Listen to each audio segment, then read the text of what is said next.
मुझे नहीं पता, मतलब आसिम बाजवा की रेट से वो पैसे कमा रहा है, and how it is happening I don't know. Even her kids with her first husband, उसके बच्चे भी, वो लाहौर में, बुजदार की कोई हैसियत नहीं है, Buzdar is the bloody chief minister of a state. Hmm. और और वो पूरा जो पंजाब प्रोविंस का जो पूरा जो स्टैब्लिशमेंट है, चाहे पूरी ब्यूरोक्रेसी है, वो उसके बच्चे और उसका फॉर्मर हस्बैंड रन करता है, जो पीरनी है उसका। नो एब्सोल्युटली वैभव, आप बिल्कुल ठीक कह रहे हैं। देखिए बात ये है ना, कुछ ना कुछ तो डील हुई है। हम्म। उसने, ये जो बात है, this marriage is not based on romance और एनीथिंग लाइक दैट, और ऑन लव और म्यूचुअल हम्म। रिस्पेक्ट और समथिंग लाइक दैट। ये इसके दिमाग में टोटका था, टोटका पूरा हो गया पीरनी से शादी करके। पीरनी का जो पहला हस्बैंड था, आई थिंक 4 5 6 बच्चे हैं, कोई आधे दर्जन बच्चे हैं पीरनी के भी पहले हस्बैंड से। हम्म। उसका कोई, उन्होंने उनको प्लग इन कर दिया स्टेट में, प्लग इन कर राइट। दिया स्टेट में। और मैं दर्शकों को बताता चलूं, ये जो वैभव ने वर्ड यूज करा ना, फेरौन, फेरौन जो इजिप्ट में फेरो हुआ करते थे, राजा हुआ करते थे फेरो, तो उनको फेरौन बोलते हैं। तो आपको शायद अगर समझ में ना आए तो ये वैभव ये कहना चाह रहे थे। तो वैभव ये तो है ना, एक स्ट्रक्चर में आप प्लग इन कर देते हैं। आसिम बाजवा का क्या है, आसिम बाजवा एक स्ट्रक्चर में प्लग इन है ना, हम्म। तो वहां से वो बेनिफिट लेता रहता है। तो जितने भी सीपैक के कॉन्ट्रैक्ट है पाकिस्तान में, और तो कुछ है नहीं सीपैक के अलावा, तो जितने भी सीपैक के कॉन्ट्रैक्ट हैं वगैरह वगैरह, ये सब वहीं पे प्लग इन है, वहां से पैसा कमा रहे हैं ये लोग।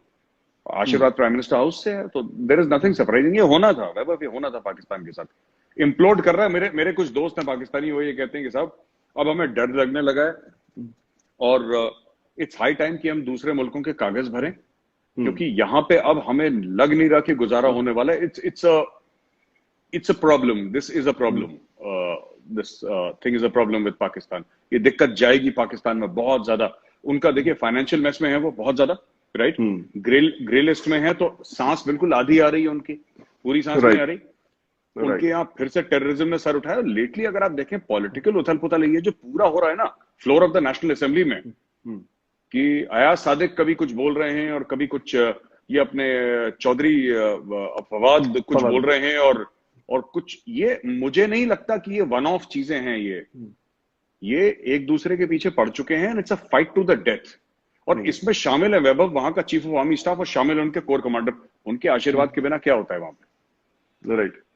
तो ये है मेरे हिसाब अच्छा, से। अच्छा, उनका जो एजाज शाह, ब्रिगेडियर एजाज शाह, जो वहाँ का होम मिनिस्टर है, इसको इंटीरियर मिनिस्टर बोलते हैं पाकिस्तान का, अभी 2 दिन पहले वो खैबर पख्तूनख्वा में वो पॉलिटिकल स्पीच दे रहा था, उसमें उसने बोला जी बिल्कुल बिल्कुल बिल्कुल। कि, हाँ कि एएनपी वाले जो है, जब उन्होंने एस्टैब्लिशमेंट के खिलाफ या इस मुल्क की फौज के खिलाफ जब बातें करना शुरू की, तो टीटीपी वालों ने मार दिया उन्हें। वो हारून वही मैं वो, बिलौर और उसके चचा बिल्कुल की बिल्कुल, बात वो है ना। उसने जो थ्रेट दिया ना, अब लोग कह रहे हैं उसने थ्रेट दिया। अब कई बार तो ये लोग ना, मुझे एक बात समझ में नहीं आती, टीटीपी का आप थ्रेट दे रहे हैं, ठीक है। अभी तक ये कह रहे थे टीटीपी इंडिया का है, एग्जैक्टली। भारत ने भरा है टीटीपी। अब मैं, ये राइट। ब्रिगेडियर साहब का दिमाग चल गया है, with due respect to his age and seniority, इनका दिमाग चल गया है। अभी कह रहे हैं, तो ये क्या है कि आतंकवादियों को इस्तेमाल करते हैं खुद के पॉलिटिकल राइवल्स को थ्रेटन करने के लिए। जैसे इंडिया में एक जमाने में वो बम्बई में नहीं कहते थे कि भाई को दुबई फोन लगा देंगे, it is in the same genre. ये वही बकवास कर रहे हैं यहाँ पे भी, and they don't realise what damage they are causing to the country. अच्छा, ये सबसे बड़ी चीज है। उससे पहले ये शेख रशीद ने प्रेस कॉन्फ्रेंस करी और उसने बताया कि जो टीटीपी है वो मुत्तहिद हो चुकी है। जी और और उसने 2 बार प्रेस कॉन्फ्रेंस करी, और उसने बताया कि मतलब कि ये जो पीडीएम के धरने वरने हो रहे हैं, इसके इम्कानात है कि वहां पे धमाके हो सकते हैं, उस पर हमले हो सकते हैं। उसके बाद interior minister brigadier Ejaz Shah बोलता है कि टीटीपी जो है वो एएनपी के जो हारून बिलौर और उसके चचा को सबको मारा था, एएनपी के जो टॉप लीडरशिप थी, बोले कि वो भी इसलिए मारा था बिकॉज वो एस्टेब्लिशमेंट के खिलाफ बातें करते थे। मतलब पाकिस्तान का मतलब क्या, एस्टेब्लिशमेंट ही है ना, देयर इज बिल्कुल। Nothing called Pakistan. तो ये चीज, मतलब इतना ओपनली ये थ्रेट कर रहे हैं, और उसके बाद फिर यही वो लोग हैं जो ये कंप्लेन करते हैं कि भाई टीटीपी को इंडिया फंड कर रहा है, टीटीपी को, अच्छा इंडिया भी नहीं, अजीत डोवाल फंड कर रहा है, अजीत डोवाल का नाम लेके बात करते हैं। सो ये जो एक ऑब्सेशन है, अभी मैं कल एक प्रोग्राम पे था पाकिस्तान के, तो वहां पे ये था कि भाई ये जो इनकी डोवाल साहब ने कहा कि हम बाहर जाकर के पे भी हम लड़ेंगे, हम अपनी जंग सिर्फ भारत के अंदर नहीं लड़ेंगे, हम भारत के बाहर भी लड़ेंगे। तो अब उससे उनकी टांगें कांप रही है, उनको नहीं समझ में आ रहा है क्या, जबकि सर डिफेंसिव ऑफेंस की जो स्ट्रेटेजी डोवाल साहब ने दी थी, वो भी स्ट्रेटेजी सेम थी, उसमें कुछ अलग तो नहीं था कि थ्रेट जहां से एमिनेट बिल्कुल हो रहा है बिल्कुल बिल्कुल। आप वहां काउंटर करो। तो इसके बारे में सर कुछ बताइए हमें। देखिए जो डोवाल साहब ने पहले भी बोला था, and he gave this theory of defensive offence. वो वैभव, आप यू वेरी राइट, जहां से थ्रेट आएगा, हम तो खुद इसमें कई बार ये कह चुके हैं ना कि जब आपका थ्रेट कश्मीर का रावलपिंडी से आ रहा है, आप कश्मीर में क्यों ऑपरेशंस कर चुके हैं, हम तो डिफेंसिव ऑफेंस के वीडियोस में कई बार मैं बोल चुका हूं, and I also believe the same thing. जहां से अगर कोई प्रॉब्लम है तो आप सिर्फ डिफेंसिव खेलेंगे हर समय, आपको वहां जाके सॉल्व करनी पड़ेगी। और वही the honourable NSA said that only. तो अब इनको, जहां तक आप टीटीपी की बात कर रहे हैं ना कि ब्रिगेडियर साहब ने क्या बोल दिया, ये ब्रिगेडियर का मैं बता रहा हूँ ये क्या है, ये खुद क्या बोलते हैं इनको खुद समझ में नहीं आता। आधे समय ये लोग ब्लेम करते हैं कि टीटीपी इंडियन है, और आधे समय ये कहते हैं देखा एएनपी के साथ क्या करा था, तुम करोगे तुम्हारे साथ भी वही होगा। अरे तुम्हें कैसे पता कि इनके साथ यही होगा यार, how do you know? And then you are also saying that TTP has taken against action against those who spoke against Pakistan. आप इनकी बातों में विरोधाभास तो देखिए, ये खुद ही इतने कंफ्यूज्ड हैं। और ये थ्रू आउट इनका पाकिस्तानियों का कैरेक्टर रहा है। एक कहता है कि साहब अभिनंदन को द टी इज फैंटास्टिक, दूसरा कहता है साहब बाजवा की टांगें कांप रही थी। ये इनका पता नहीं क्या। देखो मैं एक बात बताऊंगा, वो मैं तो बार बार जो दर्शक है ना, मैं उनको एक ही चीज बोलता हूं यार, देखो साफ सीधी बात है, जिस दिन आपने पाकिस्तान को फॉलो करना शुरू करा, उसकी खबर को फॉलो शुरू करा आपने, पाकिस्तान की न्यूज को जैसे आप और हम करते हैं, ये नेटफ्लिक्स देखना बंद कर देंगे लोग। इतना एंटरटेनमेंट किसी मुल्क में है ही नहीं, इतना एंटरटेनमेंट कहीं भी नहीं है, ये जो पाकिस्तानी हमें देते हैं फ्री में रोज। आप 2 पाकिस्तानी अखबार पढ़ लीजिए या 2-3 पाकिस्तानी यूट्यूब चैनल देख लीजिए, आपको लगेगा यार दिस इज अ सर्कस, ये मुल्क है ही नहीं, तो सर्कस है। जी। अच्छा, एक सवाल ये हमेशा करते हैं लोग कि अभी जैसे जो चाइना का जो एग्रेशन है, चाइना के एग्रेशन के ऊपर हमने बहुत सारे वीडियोस भी बनाए, डिफेंसिव ऑफेंस पे हमने उससे बहुत बात भी करी है, हमने बहुत सारे तरीके भी बताए, you know how we need to actually deal with them. But एक क्वाड को लेकर के कुछ लोग बहुत सवाल कर रहे थे चैनल पे कि अगर क्वाड बन रही है तो मतलब ये क्वाड का क्यों जरूरी है, और इसको हमें मतलब how it is benefiting India and how big of a threat it is for China. Vaibhav, I think quad को 2 चीजें हैं। एक तो क्वाड है, एक अंडरस्टैंडिंग है, राइट, कि जिसमें शामिल है अमेरिका, इंडिया, जापान, ऑस्ट्रेलिया। ये एक 2-3 चीजें करनी पड़ेंगी तब जाके क्वाड एक्चुअली बहुत बड़ा खतरा। एक तो to very obviously militarize the Quad, आपको उसको मिलिटराइज करना पड़ेगा और बहुत ऑब्वियसली मिलिटराइज करना पड़ेगा। पहली चीज तो ये। दूसरी चीज ये है कि आई थिंक क्वाड में अभी भी बहुत स्कोप है और कंट्रीज को ऐड करने का, एक्सपेंशन ऑफ द क्वाड। क्योंकि ये जो लोग हैं वैभव, चाइना रुकेगा नहीं जब तक आप चाइना को फिजिकली रोकेंगे नहीं। कुछ चाइना के अंदर कुछ पॉलिटिकल डायनेमिक्स हैं। काफी लोग ये नहीं समझते हैं कि जो चाइना के अंदर हो रहा है इस वक्त, जो भी चीन के अंदर हो रहा है, वो काफी कुछ फ्यूल्ड है उनकी इंटरनल पॉलिटिक्स, उनकी जो डोमेस्टिक पॉलिटिक्स है। लोग ये समझ नहीं पा रहे। चाइना इज अंडर प्रेशर, और जैसे कि एक प्रेशर कुकर होता है, वो सीटी बजती है ना उसके ऊपर, तो बेसिकली ईस्ट लद्दाख में प्रेशर कुकर की सीटी बज रही है। तो एक तो हमें यह समझना चाहिए, जो गलवान का किस्सा हुआ और ये पेंगोंग सो लेक का किस्सा हुआ, 4 फिंगर, 8 फिंगर, PP-14, या जो भी इस पूरे एरिया की बात करते हैं, रिजांगला की बात करते हैं, और यू नो हेलमेट टॉप और ये सब, you know all these figures and all, दौलत गोल्डी वगैरह, this is nothing, this is just China letting of pressure because domestically बहुत ज्यादा प्रेशर हो रहा है। Now Xi Jinping is being questioned. वापस आता हूं क्वाड पे। जो आपने क्वाड की बात करी वैभव, क्वाड में देखिए सिंपल सी ये बात है कि अमेरिका ने ऑलरेडी कमिट कर दिया है क्वाड को, इसलिए तो अमेरिका ने 2 एयरक्राफ्ट कैरियर भेजे और B-52 बॉम्बर्स भेजे थे। नाउ जो मालदीव्स में और उसके आसपास हमारी जो एक्सरसाइजेस हो रही हैं, और साउथ चाइना सी के आसपास ऑस्ट्रेलिया को लेके, Australian navy has joined those exercises, right. Japan ने अपना कमिट कर दिया, अपना डिफेंस बजट जापान ने कमिट कर दिया, इंडिया आगे बढ़ रहा है।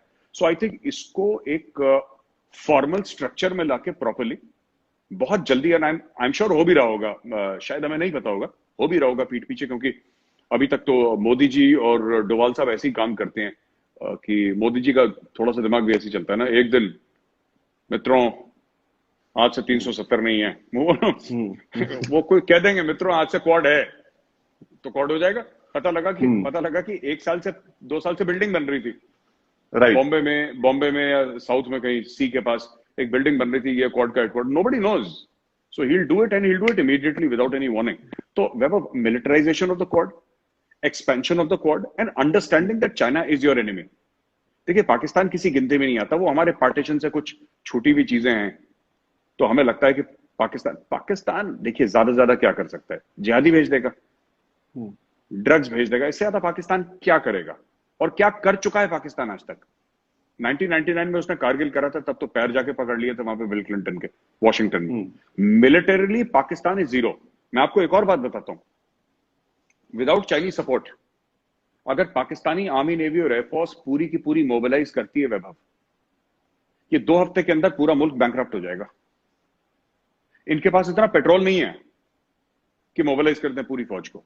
They don't have that. It's only because the CPEC is coming through Gilgit Baltistan, Pakistan occupied Kashmir, जिसको ये लोग आजाद कश्मीर बोलते हैं, पाकिस्तानी मतलब, और यहां से पूरा जो एरिया है it is important for China, इसलिए इनकी नाक जो है पानी के ऊपर है ना। लेट अस से, आई एम जस्ट सेइंग, एक वियर्ड एग्जांपल मैं आपको देता हूं वैभव। कल अगर ऐसा हो कि चाइना को सीपैक का ऑल्टरनेट मिल जाए, एक उदाहरण दे रहा हूं आपको, चाइना को सीपैक का ऑल्टरनेट मिल जाए, चाइना इतनी जल्दी पाकिस्तान को डंप करेगा ना, ये मतलब इन्वेस्टमेंट्स फायदा फिर उठाएगा उसका, क्योंकि जियो स्ट्रेटेजिक लोकेशन तो है पाकिस्तान की।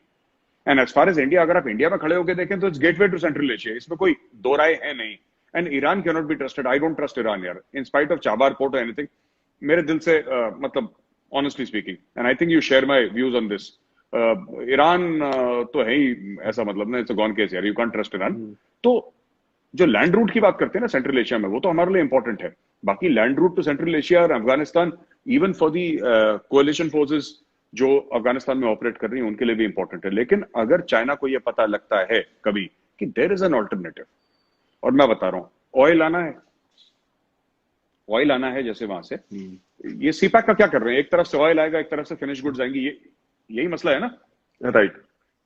कल अगर कोई बंदा गाड़ी बनाता है, अभी इलेक्ट्रिकल व्हीकल्स का चल रहा है 300-400 किलोमीटर पर चार्ज, अभी मर्सिडीज ने लॉन्च करी, और इंडियन गवर्नमेंट ने भी कई, I think 16-17 companies, I am not sure of my facts, मुझे इतना ठीक से ध्यान नहीं है, काफी कंपनीज को लाइसेंसेस दिए हैं कि आप ईवीज बनाइए, इलेक्ट्रिकल व्हीकल्स। जिस दिन वैभव, जिस दिन आपके पास ऐसी गाड़ियां आ गई, और वो दिन ज्यादा दूर नहीं है, जो 500-700-1000 किलोमीटर पर चार्ज में चलेंगी, कार्स एंड व्हीकल्स एक्सेट्रा, आधा सीपैक का काम बंद हो गया, by the way, just to tell people so that they know, right, कि चाइना पाकिस्तान इकोनॉमिक कॉरिडोर का काम बंद हो चुका है। अभी जब हम बात कर रहे हैं वहां काम बंद है पूरा, वो जर्नल पैसा खा रहे हैं, वो अलग बात है, लेकिन काम बंद हो गया।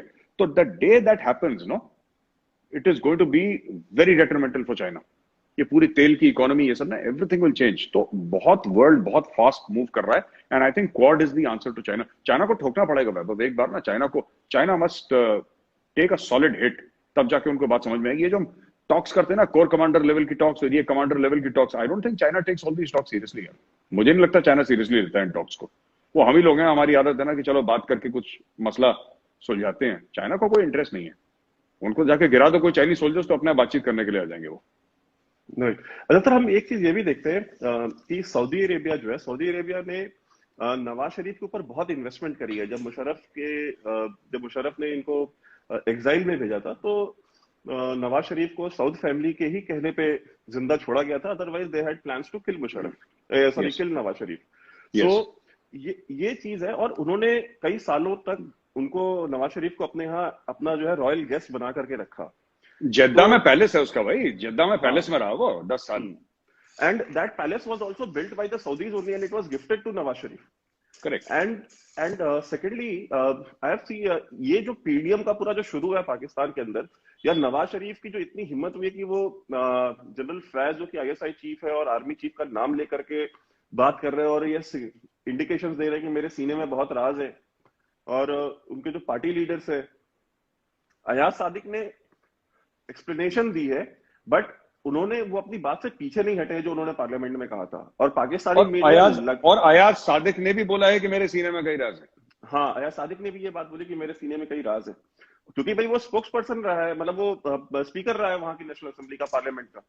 तो सर ये चीज है कि तो सऊदी जो है उनको ये नाराज करके बैठे हुए हैं, बिकॉज ये टर्की और मलेशिया के साथ मिलकर के ये अपना एक ट्रायड बनाना चाह रहे हैं, क्वाड के, ये काउंटर करेंगे। सो इनका जो है ये सऊदी उससे नाराज है, वो जनरल फैज से भी नहीं मिले, बाजवा से भी नहीं मिले, जो प्रिंस सलमान है। So how do you think कि ये जो इन्होंने जो हर किसी से बिगाड़ लिया है अपना रिलेशन, और सऊदीज जिन्होंने इनका पूरा न्यूक्लियर प्रोग्राम फंड किया है, and Saudis are the only people जिन्होंने इनका न्यूक्लियर साइट विजिट किया है, बाकी दुनिया में किसी ने विजिट नहीं किया। Even Pakistani politicians, prime ministers, presidents में सिर्फ नवाज शरीफ था जिसको दूर से दिखाया गया, वो भी अंदर न्यूक्लियर साइट में उसको एंट्री नहीं दी गई थी। तो सर ये जो सऊदीज को नाराज करना था, ये कितना इनको महंगा पड़ने वाला है? वैभव, इनको महंगा पड़ चुका है। देखिए, चाइना लोन देता है, ठीक है, सऊदी एड देता था। फर्क है। आप चाइना वो शाइलॉक एक कैरेक्टर था ना शेक्सपियर की प्ले में, चाइना शाइलॉक है। चाइना अगर आपको लोन देगा तो गुर्दा कलेजी रखवा लेगा, जो नली के अंदर गूदा है ना वो निकाल लेगा। China, they are a typical people with a typical mindset. और ये पाकिस्तान, अच्छा, पाकिस्तानियों को कोई फर्क नहीं पड़ता क्योंकि जो इनका अशराफिया है, जो इनकी टॉप क्रीम है पाकिस्तान की, उनके सबके डुअल पासपोर्ट्स हैं वैभव। राइट। तो अगर पाकिस्तान ये डुअल पासपोर्ट्स क्यों लेते हैं? क्योंकि इनको अपने मुल्क पर भरोसा नहीं है। इनको पता है जिस दिन मुल्क डूबेगा हम भाग जाएंगे। इमरान खान के बच्चों का पासपोर्ट पाकिस्तानी नहीं है। आप इमरान खान को छोड़ें, इमरान खान के पासपोर्ट का, ये जो आईएसआई चीफ है, आईएसआई चीफ की फैमिली फ्रांस में रह रही है। राइट। जो जनरल फैज है आईएसआई का चीफ, और ये फ्रांस को बॉयकॉट कर रहे हैं। अपने जो बेचारे जाहिल जो पॉपुलेशन है उसको सड़क पर उतार दिया कि प्रॉफिट के कार्टून निकाले हैं तुमने और फ्रांस को बॉयकॉट करो, फ्रांस को बॉयकॉट करो। और आईएसआई के चीफ की आधी फैमिली फ्रांस में रह रही है, सिटीजन हैं फ्रांस के। भाई बॉयकॉट करो, सबसे पहले वो बॉयकॉट करो। तो ये लोग नहीं कर रहे। अच्छा, दूसरी चीज, सऊदी का कितना महंगा पड़ा वैभव। देखो, सऊदी ने सिर्फ एक ट्रेलर दिया था कि जरा $1 बिलियन वापस लाना। ये पैरों के बीच में दुम डाल के बीजिंग गए रातों रात, और बीजिंग से बोला माई बाप कुछ दे दो, मतलब इज्जत बच जाएगी हमारी। So you see, they have to understand. And जो कफील वाला मामला है ना, कि जब आप जाएंगे तो आपका पासपोर्ट एक कफील रख लेगा, ये देखो, आपको ये समझना पड़ेगा कि the Ottomans and the Saudis, the Arabs never got along. Right. First world war की जब बात थी तो फर्स्ट वर्ल्ड वॉर की बात में भी यही था कि ऑटोमन्स का राज था, जो एरिया अभी सऊदी एरिया, पूरा उस मिडिल ईस्ट के एरिया में, और वहां पे सऊदीज ने ब्रिटिश हेल्प के साथ लड़ाई लड़ी थी और ऑटोमन्स को वहां से खदेड़ा था। फिर उसके बाद कमाल अतातुर्क आया, फिर सेक्युलराइजेशन ऑफ टर्की हुआ, और फिर बड़े ड्रामे शामे उनके। लेकिन fact of the matter is that the Arabs and the Turks don't like each other, पहली चीज। दूसरी बात, टर्क्स के पास इतना पैसा भी नहीं है। टर्की क्या मैन्युफैक्चर कर रहा है या टर्की क्या बना रहा है? ठीक है उसका मैन्युफैक्चरिंग बेस, ठीक है। टर्की को ज्यादा फायदा इसलिए हुआ है बिकॉज टर्की इज, अगेन, ये सब जो देश है ना, ये जियोपॉलिटिकल खा रहे हैं। नेटो का मेंबर था सर, और क्या है उसका? नहीं, नेटो का मेंबर था, and it is the bridge between Asia and Europe. वो बॉस्फोरस का जो पूरा area, it is the bridge. तो ये तो खा रहा है वैभव, ये दूसरी बात है। तीसरी बात ये है कि टर्की इस्तेमाल कर रहा है पाकिस्तान को, और किसने नहीं करा? चाइना ने करा, अमेरिका ने करा, सऊदी ने करा, अब टर्की इस्तेमाल कर रहा है। Pakistan is like reusable toilet paper ना, मतलब हर कोई बंदा, वो डिस्पोजेबल नहीं है, रीयूजेबल है, वो सब यूज कर रहे हैं पाकिस्तान को। अब टर्की की बारी है, मलेशिया की बारी है। अब मलेशिया भी हल्का सा बैकफुट पे हो गया जब से वो महातीर मोहम्मद गया है ना, that senile man who said that it's okay for Muslims to kill millions of Frenchmen. तब से वो गया है, तो डैमेज कंट्रोल उन्होंने शुरू कर दिया। तो जो ये ब्लाइंडली मलेशिया को सोचते हैं मलेशिया इनके पार्ट में आएगा, नहीं आएगा मलेशिया। पहली चीज, टर्की आ रहा है क्योंकि टर्की का ज़ायम कुछ और है, टर्की चाहता कुछ और है। और जहां तक आपका ये सवाल था कि कितना फर्क पड़ा है, मुझे तो लगता है जबरदस्त फर्क पड़ा है, जबरदस्त फर्क पड़ा है।